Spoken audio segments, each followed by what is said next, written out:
দেশে বিদেশে ঘুরে বেড়াতে পারতাম, কিন্তু বিধি করে নারী ননদকে পাঠিয়েছে, তাই ঘরের বাইরে আর আমি হতে পারি না। আমার ঘরে আছে কাল ননদী, কৃষ্ণ নামে হয় বিবাদী। কত যন্ত্রণা করে তোমাকে আমি রাখি, তুমি যদি আমাকে শ্রীরামের মতো করে দেহ দিতে, পুরুষ দেহ তুমি যদি আমাকে দিতে, তবে আমি তোমাকে নিয়ে দেশে বিদেশে ঘুরে বেড়াতাম। তখন ভগবান বলেছেন তোমাদের মনের বাসনা পূর্ণ হবে। ভগবান কোনোদিন ভক্তের মনোবাসনা অপূর্ণ রাখেন না। তিনি বলেছিলেন তোমাদের মনোবাসনা পূর্ণ হবে আগত কলিযুগে। আমি শ্রীকৃষ্ণ চৈতন্য মহাপ্রভু হয়ে যাব, আর আমার সাথে তোমার সাঙ্গ পাঙ্গ, আমার সাথে তোমরা সবার সাথে গিয়ে কি করবে, তোমরা যারা ব্রজে ছিলেন তারাই আমার সাথে নদিয়াতে গিয়ে সেই আমার সাথে দেশ বিদেশে খেলাধুলা করতে পারবে, হরিনাম সংকীর্তন ঘুরাতে পারবে। তাই মহাপ্রভু কি করছেন, সেই ব্রজলীলায় কথা দিয়ে এসেছেন যে যারা ব্রজে ছিল তারাই নবদ্বীপে এসেছে। তাই নবদ্বীপে তাদেরকে নিয়ে মহাপ্রভু কি করছেন, মহাজন বললেন গৌরাঙ্গ মহাপ্রভু আজকে নৃত্য করছেন সুরধ্বনি গঙ্গার তীরে। সুরধ্বনি কোথায়, ওই সুর আর ধ্বনি দুয়ে মিলেই হয় সুরধ্বনি। মায়ের মনে হয় অনেকে একটু ক্ষুধা পেয়েছে, বাবাদেরও পেয়েছে। মায়েরা মাঝে মাঝে যদি একটু সুর দেয়, বাবারা যদি মাঝে মাঝে একটু ধ্বনি দেয়, দুই মিলে কি হবে, সুরধ্বনি। আর সুরধ্বনিতে কে আসবে, আমার গৌরাঙ্গ মহাপ্রভু। তাই তো তাই মহাদেব কি বলছেন, সুরধ্বনির কিনারায় সোনার নূপুর দিয়া পায়, নাচে নাগরী গো সুন্দর গৌরাঙ্গরা।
সবাইকে নিয়ে যাবো, সবাইকে নিয়ে সুরধ্বনির তীরে আমার মহাপ্রভু কি করছেন, নৃত্য করছেন। তাই পদকর্তা অধিবাসের প্রথম পদে কি বললেন, সেখান থেকে আমরা একটু শ্রবণ করব।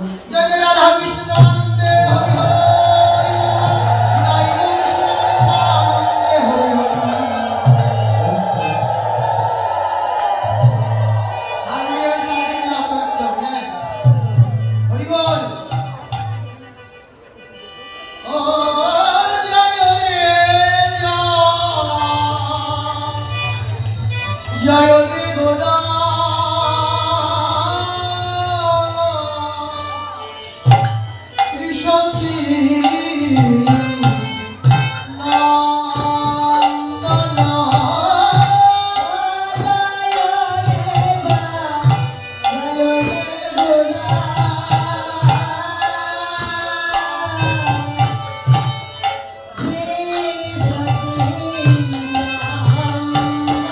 Hare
বলরাম হইল নিতাই, দুঃখিতাপি যত ছিল হরিনামে উদ্ধারিল তার সাক্ষী, চাপালে গোপালে জগাই মাথায়।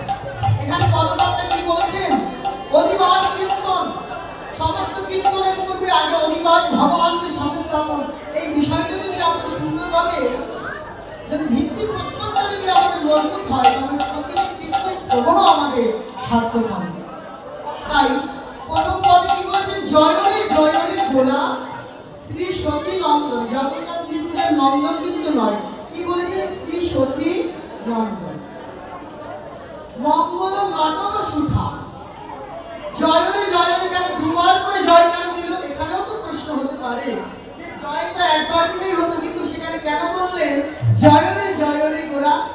তাহলে দুবার জয় কেন দিল? আমার গোরা, গোবিন্দের গো আর রাধারানীর রা, দুয়ে মিলে গোরা। যিনি ভজনের গোরা, সাধনের গোরা, যিনি ভজনের গোরা, সাধনের গোরা। একটি গাছের মর্যাদা উঠতে গেলে যেমন গোড়াটাকে আগে আলিঙ্গন করতে হয়, বৃন্দাবনে রাধা কৃষ্ণের প্রেম লাভ করতে হলে আমার গৌরাঙ্গকে আগে ধরতে হয়। যদি গৌরাঙ্গকে আগে না ধরি, আমরা সরাসরি বৃন্দাবনে রাধা কৃষ্ণকেও লাভ করতে পারবো।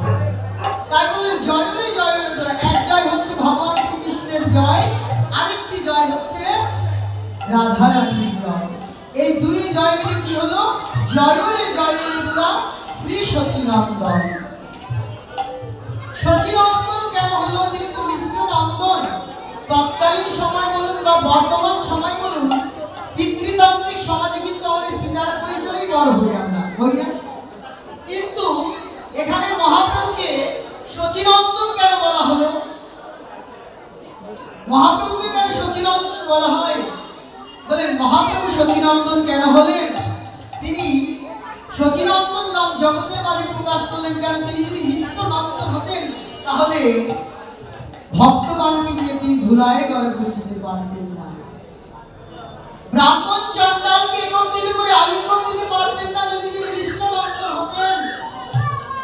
যদি পিতৃ পরিচয় তিনি বড় হতেন, তাহলে কুলের গর্ব, মান, অভিমান, অহংকার, যেমন আজকের এই নব বৃন্দাবন ধাম, দেখুন বৃন্দাবনটা কখন শুরু হয়ে যায়? এই যে অধিবাস কীর্তনের সময়, অধিবাসে আহ্বান করে ভগবানকে যখন আমরা আহ্বান করি, পঞ্চতত্ত্ব রাধা কৃষ্ণ যখন 64 মহন্তকে আহ্বান করা হয়, সেই স্থানটাই বৃন্দাবন হয়। অনেক কীর্তনী আবার বলে চলেন আমরা যাই বৃন্দাবনে, কিন্তু বৃন্দাবনে যাওয়ার কোনো ব্যাপার কিন্তু নেই। অধিবাসের দিন থেকেই এখানে বৃন্দাবন তৈরি হয়ে যায়, নাকি? না মিথ্যে কথা? না বলবেন এটা বৃন্দাবন নয়। আজকে মহাপ্রভুকে যেখানে আনবেন, রাধা গোবিন্দকে যেখানে আনবেন, সেখানে কি আর বলতে হবে চলুন আমার যাই বৃন্দাবনে? এটা তো বৃন্দাবনেই। তাই এই যে মহাপ্রভুর নব বৃন্দাবন ধামে যত প্রকার ভক্ত, হাসিয়া কাঁদিয়া প্রেমে গড়াগড়ি, পুলক বেকলে অঙ্ক, ব্রাহ্মণে চণ্ডালে করে কোলাকুলি, কবে বা ছিল এই গল্প। মহাপ্রভু যে প্রেম দিতে এসেছেন, যদি তিনি মিশ্রের পরিচয় বড় হতেন, জগন্নাথ মিশ্রের পুত্র পরিচয় বড় হতেন, তাহলে তিনি সবার সাথে আলিঙ্গন করতে পারতেন না। সেখানে একটা আত্ম অহংকার, আত্ম অভিমান, কুলের গর্ব থেকেই যায়।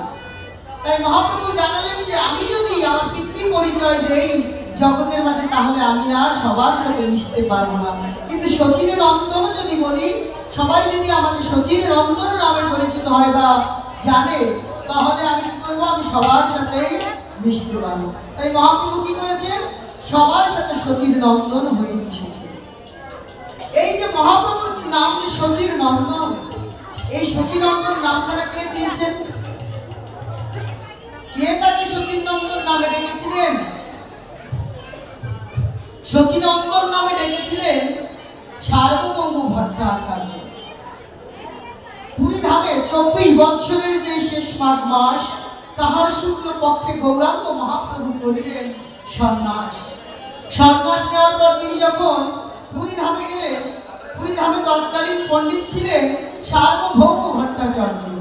ভারতবর্ষের মধ্যে তার উপরে আর পণ্ডিত ছিল না একজন। বেদান্ত শিক্ষায় তিনি ছিলেন পারদর্শী। বেদান্ত প্রচার, বেদান্ত কার্য, অধ্যয়ন, অধ্যাপনা, প্রচার, প্রচারণা সর্বদিক থেকে তার খ্যাতি ছিল। কিন্তু যখনই মহাপ্রভুকে তিনি পুরী ধামে দেখলেন, একটা নবীন সন্ন্যাসী, মাত্র 24 বছর বয়স, হরিবল হরিবল করে দুবাহু তুলে কীর্তন করছে। এমন সময় তিনি বললেন, মহাপ্রভুকে ডেকে একদিন বললেন, তোমার সাথে আমার কিছু কথা আছে। বললেন, কি কথা? বলে, তুমি তো অল্প বয়সে সন্ন্যাস নিয়েছো, সন্ন্যাসের মানেটাই তুমি এখনো জানো না। সন্ন্যাসীর মানে কি জানো? প্রাতঃকালে উঠে স্নান করতে হয়, নিয়ম কানুন পালন করতে হয়, আর জপ ধ্যান হৃদয়ে করতে হয়, আর বেশি বেশি করে বেদান্ত অধ্যয়ন করতে হয়। কিন্তু তোমাকে তো দেখছি না কোনোদিন বেদান্ত অধ্যয়ন করতে। তুমি শুধু দুবাহু তুলে ওই সাঙ্গ পাঙ্গ পেলে বল হরি বলে দুবাহু তুলে তুমি কীর্তন করো পুরী ধামে এসে। তুমি কি আদৌ জানো সন্ন্যাসীর যে কি কর্ম? তখন মহাপ্রভু বললেন, আমি তো অল্প কিছু জানি না ভগবানের কর্ম কিভাবে, আপনি যদি কৃপা করে জানিয়ে দেন। বলে, হ্যাঁ, তোমাকে ভক্তি তত্ত্ব জানাতে হবে।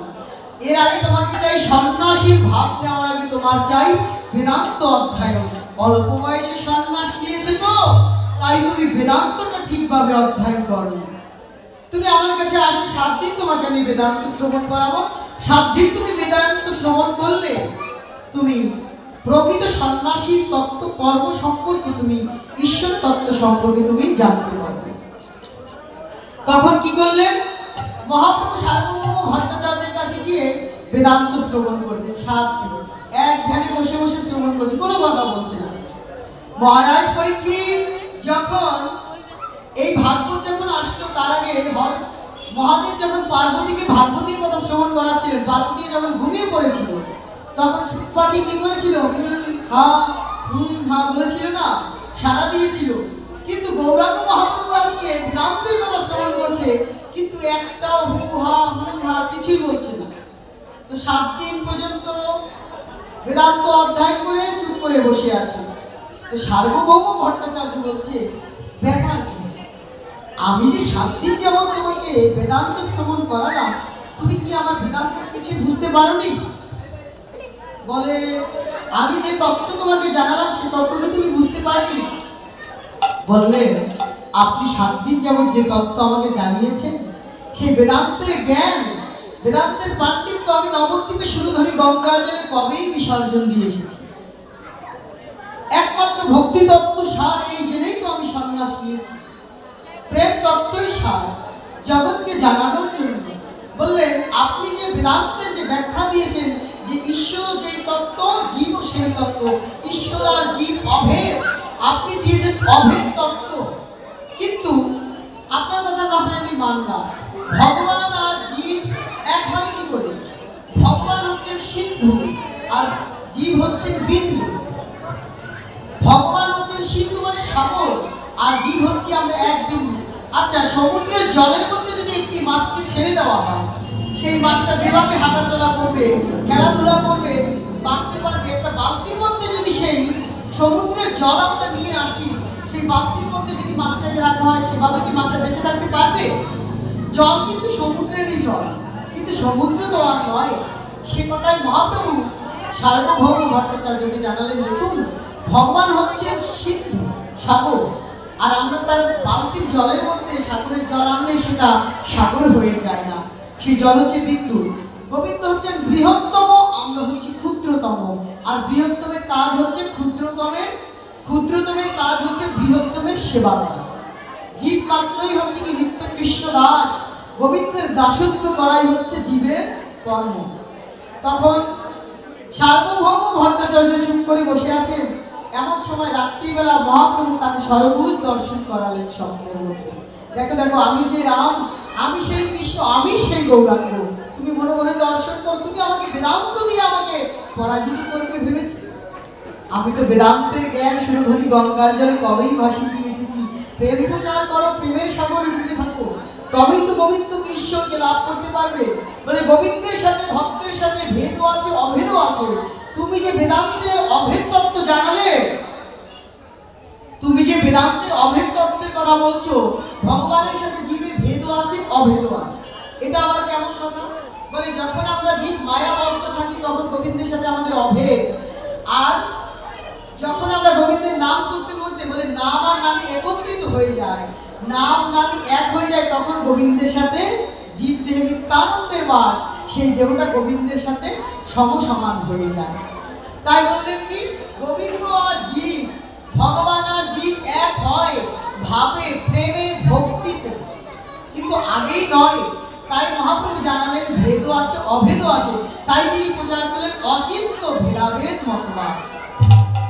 এই কয়েকটি বললেন মহাপ্রভু যখন তাকে সর্বভুজ দর্শন করালেন, তখন তিনি শ্লোক উচ্চারণ করে বলেছিলেন যে উজ্জ্বল বর্ণ গৌরাঙ্গ মূরতি, যে ভব রোগ নিরাময় করার জন্য, জীবকে উদ্ধার করার জন্য এসেছেন, সেই শচীনন্দনকে আমি প্রণাম করি। তিনি শচীনন্দন নামে তাকে ডাকলেন। এই থেকেই জগতের জীব আমরা শচীনন্দন নামে জানি। তা মহাপ্রভু আজকে কি করছেন? শচীনন্দন, বিশ্বম্ভর, বিশ্বের ভারকে যিনি রাঘব করবেন তিনি হচ্ছেন বিশ্বম্ভর। সেই শচীনন্দন গোরা আজকে কি করছেন? সুরধনী গঙ্গার তীরে আজকে নাচছে, মঙ্গল নৃত্য করছেন। যে নৃত্য দর্শন করে যারা দর্শন করছেন তারাও ধন্য হয়ে যাচ্ছে, যেখানে বসে দর্শন করছে সেই স্থানটাও দর্শন করছে। তাই মহাদেব কি জানালেন? সময় শর্ত, আমরা সংক্ষেপ করে বলতে হবে, কিছু করার নেই। এর একটি পথ ভাঙাতে গেলেও, ব্যাখ্যা করতে গেলেও অনেকটা সময়ের প্রয়োজন হয় বলে। তাই কি বললেন? মঙ্গল নটন সুঠাম কীর্তন আনন্দে শ্রীবাস রামানন্দে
আনন্দ শ্রীবাস রামানন্দে মহাপ্রভুর ভক্ত যিনি ছিলেন শ্রীবাস।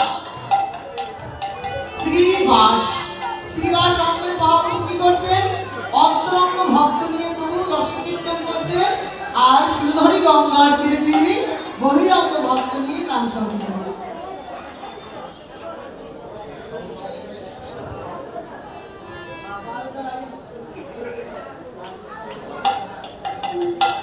হরিবল। সময় শব্দ, তাই আমরা পারবোই না, সবাই একেবারে সব প্রসাদের ব্যবস্থা। যাই হোক, শ্রীবাস সঙ্গে মহাপ্রভু কীর্তন করেন মুকুন্দ বাসুগুরু গায়, মুকুন্দ দাস, মুকুন্দ দত্ত এবং বাসুদেব ঘোষ, রায় রামানন্দ বিরাজি তারা সেই পরিচয় দিতে গেলে কি সময় লাগবে বাবা?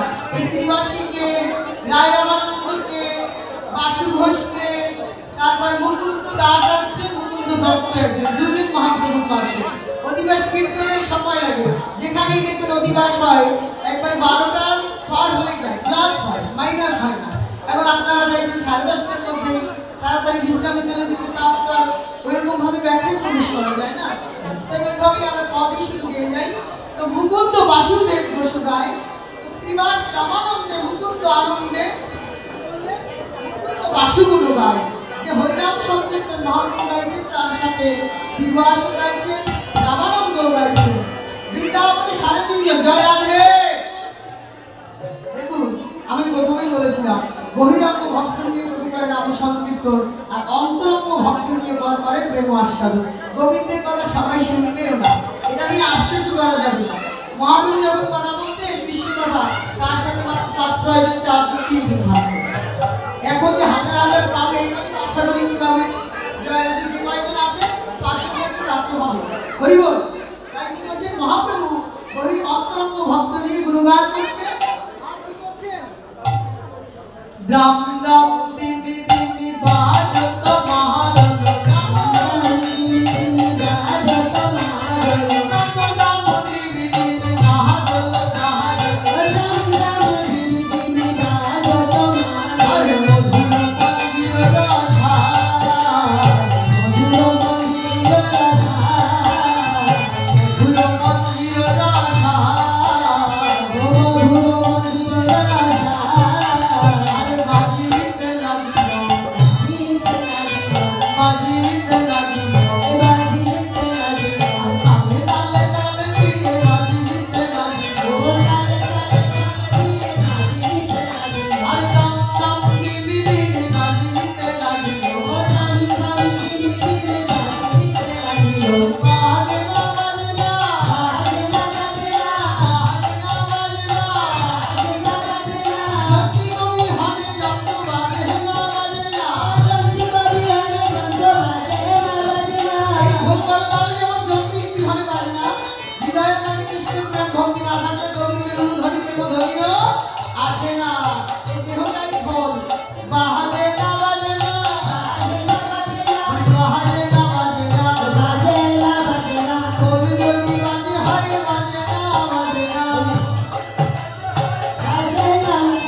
তখন আর বাজে না, হরিবল বলতে কি হরিবল বলি, তার তো থাকে না। তাই সময় থাকতে বাজাতে হবে। দাম দাম দিবি দিবি, তালে তালে, যেমন তালে তালে, তালে তালে, তালে তালে যেমন ফোনটা করতে বাজছে, জীবনটা একটু তালে তালে বাজাতে হবে। তুমি যদি তালে তালে পা ফেলে না ভক্তি যদি যেতে পারো, মায়েরা যেমন ভেটি মধ্যে কি করে, ভেটি বাজায় না, চাল করে না, যদি তাও যদি বিকাল হয়ে যায় তাহলে কি হবে? তিনি উঠে দিচ্ছেন, খুঁজে দিচ্ছেন, তিনি ছাঁচা খাবেন। তো এরকম ভাবে জীবন পথে এসে যদি আমরা সাধন জগতে যদি তালে তালে না চলতে পারি, তাহলে আমাদের কি হবে? এই সংসারের ছাঁচা খেতে হবে। তাই বললেন দাম দাম দিবি দিবি বাজত মহারল, দাম দাম দিবি দিবি বাজত মহারল, মধুর মন্দির রসা, মধুর মন্দির রসা। শঙ্খ কর কর শঙ্খ, শঙ্খ কর কর ঘণ্টার বাজলো, শঙ্খ কর কর ঘণ্টার বাজলো। নীল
মন চায় না তবু একটু হাততালি দিয়ে, মন চায় না তবু একটু হরিবল বলি। সবাই বলে, সবাই বলে, আমার মহাপ্রভু বলে, বলে যে না চায়, যে চায় না তাকে দিও মহাপ্রভু, না চাই একটু হরিবল বলা, একটু হাততালি দেওয়া।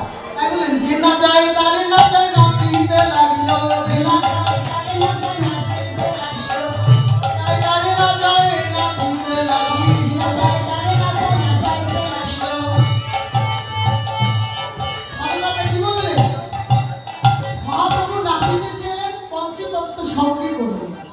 ভক্তবৃন্দ সঙ্গে করে জগৎ জীবকে নাচাবে বলে, দেখাবে বলে সেই কথা আমরা পাঠের মধ্যে বলে দিয়েছি। তাই বলছেন কি, এবার মহাপ্রভু যখন নৃত্য করছেন শিবধনী গঙ্গার আলো করে শ্রীবাস অঙ্গরে যখন নৃত্য করছেন, এমন সময় কি করছেন, নদীবাসী ভক্তবৃন্দগণ ছুটে এসে কি করছেন, কই গই গোড়ায় অঙ্গে সুগন্ধি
দাসীগণ কেউ বলছে কোনাকি জানকী বল্লভ। জানকী বল্লভ কে? জয় জয় রঘুপতি রাঘব রাজে রাম পতিত পাবন সীতারাম। জানকী বল্লভ কে? রাজা রাম। কেউ তো গৌরাঙ্গ মহাপ্রভুকে দর্শন করতে বলছে এ গোরানায় গোরানায়, এটা তো জানকী বল্লভ ভগবান পুরুষোত্তম রামচন্দ্র। আবার কেউ বলছে না না এটা রাধারানীর প্রাণনাথ ভগবান শ্রীকৃষ্ণ। আবার কেউ বলছে না না আমাদের শ্রীকৃষ্ণ চৈতন্য মহাপ্রভু। তাই পরবার কি বলবে? নয়ন আনন্দের বাণী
তখন কৃষ্ণ কি করলেন? হেরে গেলেন। হেরে গিয়ে রাধারানীর সাথে এবার গাঢ় আলিঙ্গন দিলেন। গাঢ় আলিঙ্গন দিয়ে রাধারানী কৃষ্ণের মধ্যে প্রবেশ করে যাচ্ছে। এমন সময় সখী ললিতা এসে বলল রাধে রাধে মিশে যাস না রাধে, পৃথক থেকে গোবিন্দের চরণ সেবা করে যে আনন্দ তুই পাবি সেই আনন্দ কিন্তু মিশে গেলে পাবি না রাধে। রসগোল্লা খাওয়া ভালো, হওয়া ভালো নয় রাধে। তুই রসগোল্লা খা, রসগোল্লা হতে যাস না, পৃথক থেকে অনেকটা আনন্দ পাবি রাধে। তাই কি বললেন? পৃথক। তখন রাধারানী অর্ধেক তো মিশে গিয়েছে গোবিন্দের সাথে, এবার কি হবে? বলে তুই আমাকে গোবিন্দের সাথে মেশাতে বাধা দিবি, আমি তোকে অভিশাপ দিচ্ছি, তুই মানব কুলে জন্মগ্রহণ করবি। তখন এই ললিতা সখী হয়ে আসলেন কে? রায় রামা নন্দিত আগে যে রায় রামানন্দের কথা বলেছে। আর রাধারানী কি করলেন? অর্ধেক গোবিন্দের সাথে গৌরাঙ্গ হয়ে আসলেন, আর অর্ধেক কোথায় রইলেন? বৃন্দাবনে। সেই অর্ধেক বৃন্দাবনের যে রাধা নবদ্বীপে তিনি গদা। রাধারানীর প্রাণনাথ কৃষ্ণ, কৃষ্ণ এসেছেন গৌর হয়ে। তাই মহাদেব বলছেন গৌর আমার গদাধরের প্রাণ। এবার কি বলছে দেখুন, এই প্রতিটা পদ এত মধুর যা বিশ্লেষণ করতে গেলে অনেকটা সময় আসবে। তাই মহাদেব কি বলছেন? এবার মহাপ্রভু কীর্তন করছেন গৌরাঙ্গ মহাপ্রভু গদাধরের প্রাণ হয়ে। কিন্তু দেখুন মহাপ্রভু অদ্বৈত প্রভু বসে বসে ভাবছে শান্তিপুরে ভাবনা তলায় যে কলিযুগ এসেছে, মারামারি হানাহানি কাটাকাটি কেউ কাউকে মানছে না বর্তমান পরিস্থিতি। ঠিক যেমন বর্তমান পরিস্থিতি দেশে চলছে তেমনি তৎকালীন সময় 500 বছর পূর্বে এমন একটা পরিস্থিতি ছিল। তখন অদ্বৈত প্রভু বিপদে পড়ে গেলেন। তখন তুলসী দিয়ে ভগবানকে গঙ্গায় আহ্বান শুরু করলেন। তুলসী পাতা দিয়ে তিনি ডাকতে লাগলেন। 14 বছর অদ্বৈত প্রভুকে এই যে সদাশিব যিনি মহাদেব, তিনি অদ্বৈত প্রভু, তিনি মহাপ্রভুকে তুলসী পাতা দিয়ে ডেকে ডেকে বলছেন তুমি তাড়াতাড়ি আসো, তুমি না আসলে কলিযুগের যে আর উদ্ধার নেই।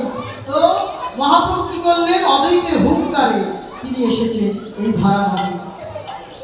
এসে তিনি কি করলেন, সেই অদ্বৈতের প্রভু একদিন, অদ্বৈতের গৃহে একদিন মহাপ্রভু গিয়ে তিনি ভাবছেন যে অদ্বৈত যে কার্য করার জন্য আমাকে নিয়ে এসেছে সেই কার্য আমি জগতে প্রচার করবো। কাকে দিয়ে? নিত্যানন্দ আর হরিদাসকে দিয়ে। তাই তিনি কি করলেন, একদিন প্রভু হাসি, একদিন প্রভু হাসি অদ্বৈত মন্দিরে আসে, একদিন প্রভু হাসি একদিন প্রভু হাসি অদ্বৈত মন্দিরে আসি, প্রভু হাসি অদ্বৈত মন্দিরে আসি, বসিয়ে সচির কুমার, বসিয়ে বসিয়ে সচির কুমার, বসিয়ে সচির কুমার, নিত্যানন্দ কবি সঙ্গে অদ্বৈত বসিয়া রাখে, অদ্বৈত বসিয়া রাখে, আর মহোৎসবের করিলা বিচার, মহোৎসবের করিলা বিচার, মহোৎসবের করিলা আর শুনিয়া আনন্দে আসি, সীতা ঠাকুরানী হাসি, শুনিয়া আনন্দে হাসি,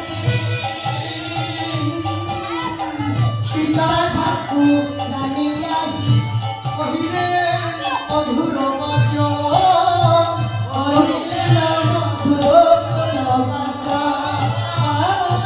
আর বলো বলো সচির নন্দন, বলো বলো বলো সচির নন্দন, ওর বিধানে হবে মহোৎসব, বলো বলো সচির নন্দন, ওর বিধানে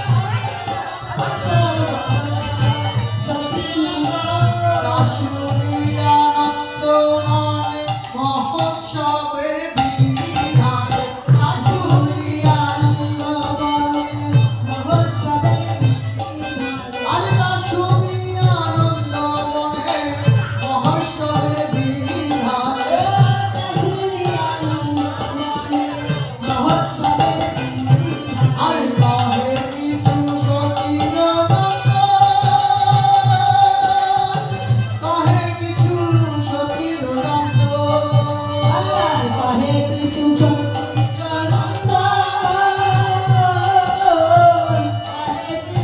সচির নন্দন। এবার মহাপ্রভু যখন অদ্বৈত মন্দিরে গিয়ে বসলেন, তখন সীতা ঠাকুরানী মহাপ্রভু হাসতে হাসতে গিয়ে অদ্বৈতকে জানালেন, কি অদ্বৈত, যে কাজ করানোর জন্য আমাকে তুমি নিয়ে এসেছো সে কাজ তো হবে না। তখন বললেন কি করতে হবে, অদ্বৈত ঠাকুরানী সীতা যিনি দেবী দুর্গা, তিনি এসে বলছেন কি করব, তখন বিধান দিলেন মহোৎসব করতে হবে। কিভাবে? তখন এই কাজ কি বললেন, শূন্য ঠাকুরানী সীতা বৈষ্ণব আনিয়া হেতা, ঠাকুরানী সীতা বৈষ্ণব আনিয়া হেতা, শূন্য ঠাকুরানী সীতা বৈষ্ণব আনিয়া হেতা, শূন্য ঠাকুরানী সীতা বৈষ্ণব আনিয়া হেতা, আমন্ত্রণ করিয়া জগতে, আমন্ত্রণ করিয়া জগতে, বললেন সীতা ঠাকুরানী অদ্বৈত ধর্মী সীতা ঠাকুরানীকে বললেন, যারা যারা বৈষ্ণব আছে তাদের সবাইকে আগামীকালকের জন্য এই যে আমন্ত্রণ দাও, তাদের জানিয়ে দাও আগামীকাল রহস্য হবে, হরিনাম সংকীর্তন হবে। আপনাদের তো জানিয়েছেন কমিটি নাকি? দেখুন, নিত্যানন্দ, অদ্বৈত আর শ্রী চৈতন্য তিন পাগল, এই তিন পাগল না হলে এই মহোৎসবের বিধান হয় না। এই কমিটি এক পাগল, কীর্তনী এক পাগল, আর আপনারা ভক্তরা হচ্ছেন এক পাগল। এই তিন পাগলের মেলা না হলে আনন্দের মেলা কখনো যাবে না। তাই বললেন কি অদ্বৈত ঠাকুরের সীতা দেবীকে মহাপ্রভু বললেন তুমি দাঁড়ায় গিয়ে বৈষ্ণবদের আমন্ত্রণ করে নিয়ে আসো। আর কি বললেন আরে দেবা গায়ে আমন্ত্রণ করিও গায়ে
গোবিন্দের গুণ কীর্তন হবে না, অঘটন ঘটন পটিয়াসী হচ্ছে যোগমায়া। তাই 5টি ঘট পঞ্চতত্ত্ব শ্রীকৃষ্ণ চৈতন্য, প্রভু নিত্যানন্দ, শ্রী অদ্বৈত গদাধর শ্রীবাস। আর আরেকটি ঘট হচ্ছে রাধা গোবিন্দের, আরেকটি ঘট হচ্ছে যোগমায়া, আরেকটি ঘট হচ্ছে আচ্ছা সেই ঘটটি হচ্ছে ভক্তদের, ভক্তি দেবী, ভক্তদের ঘট। বলে ভক্তের ঘট কেমন?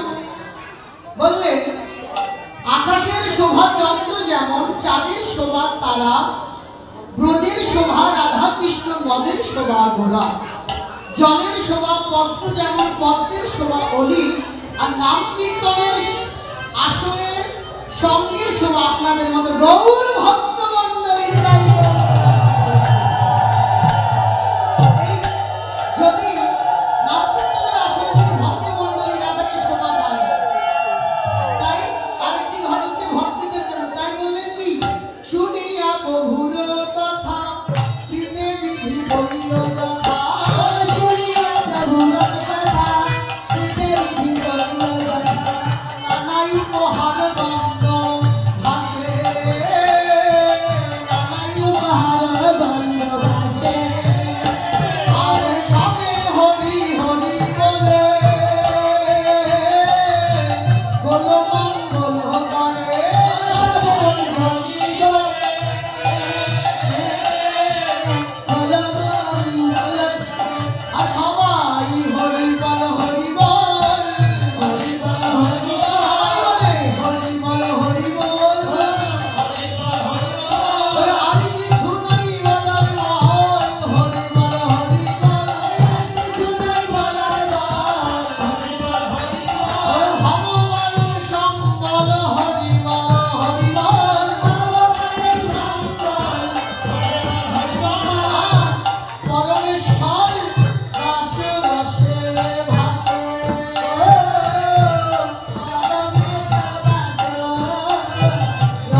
ব্যাপার শুরু করেছে আর আর শেষ নাই নাকি?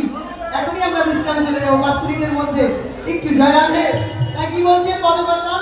নানা দ্রব্য আয়োজন করি করে নিমন্ত্রণ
কিন্তু সবাই নাই। কেন নাই? ভগবান চায় নাই, তাই নাই। ভগবান যাকে দিয়ে চাইবে এই আসলে কীর্তন করাবে, তাকেই কমিটি আনবে।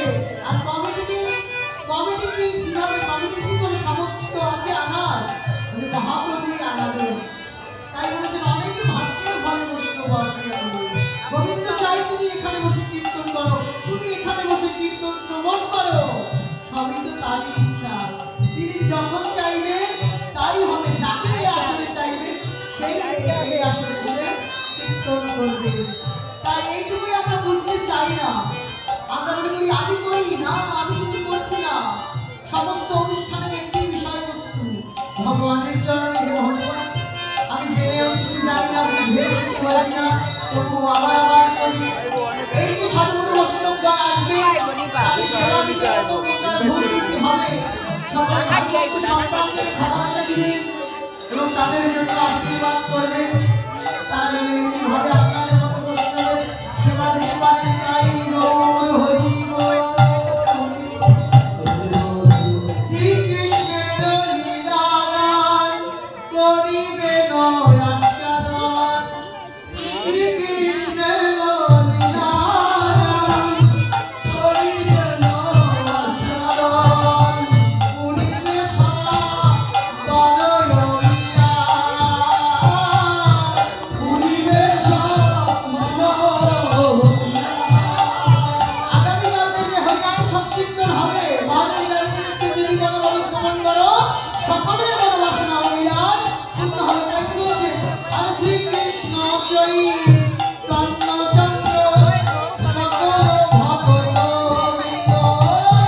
শ্রীকৃষ্ণ জয় কর্ণজাত সকল ভগত বৃন্দ। গুণ গায় বৃন্দাবন গায়, গুণ গায় বৃন্দাবন। জয় জয় নিতাই গৌর শ্রীরাম হরি হরি।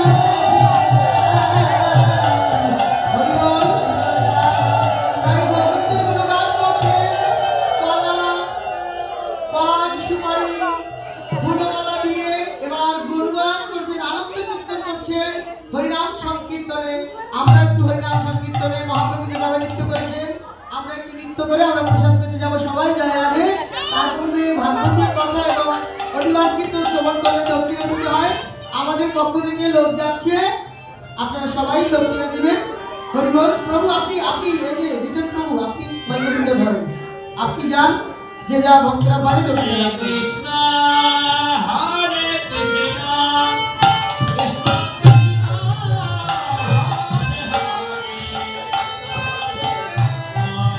হরিবল। আপনি দিদি ঠিক আছে।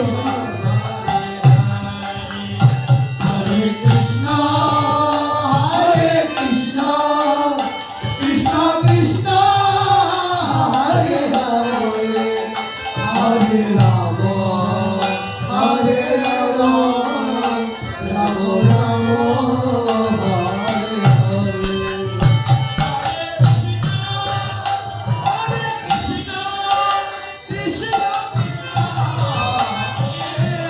সবাই মহাপ্রভুর আনন্দে।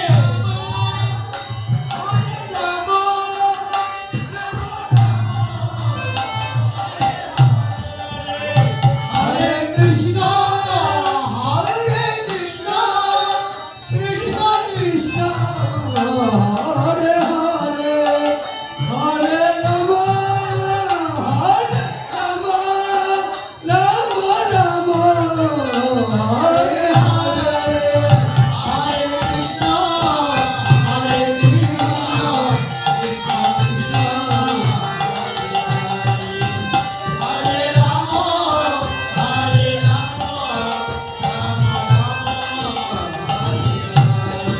এই হরে কৃষ্ণ হরে কৃষ্ণ কৃষ্ণ কৃষ্ণ হরে হরে, হরে রাম হরে রাম রাম রাম হরে হরে।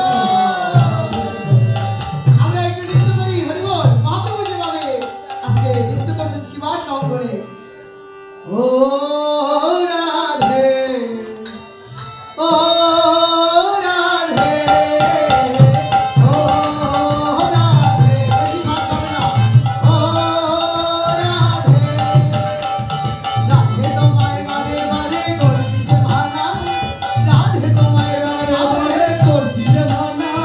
না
আপনাদের হরিবল জয় রাধে আনন্দ নৃত্য করেছেন এবার আপনারা প্রসাদ না নিয়ে কেউ যাবেন না।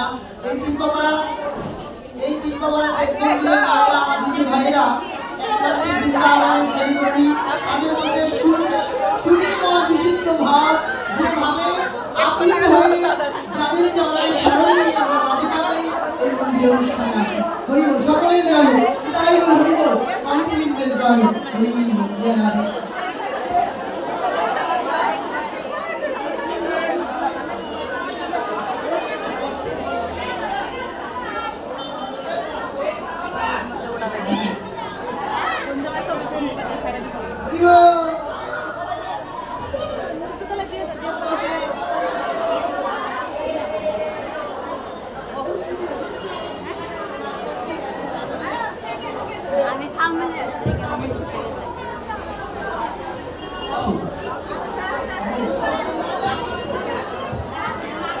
Oh,